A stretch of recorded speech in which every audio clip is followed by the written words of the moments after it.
Cilj projekta Gremo na igrišče je prepustiti otroke spontani igri, če je možno brez nadzora staršev.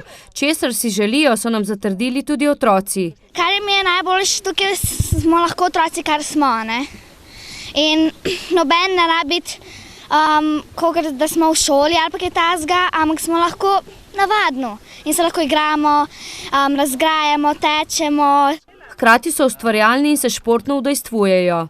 Tukaj imamo tako 3 delavnice, športno, bolj likovno bi jaz rekla, pa neko bolj lesarsko. Katere si se že udeležila? Samo risalne. Jaz bom izdelala vrtavko. Iz lesa? Iz lesa. Starši, ki so otroke pripeljali na igrišče, podpirajo takšno ustvarjalno druženje. Da se malo otroci igrajo, tako kot smo se včasih, smo ustvarjali kaj, tako da uživajo, ne.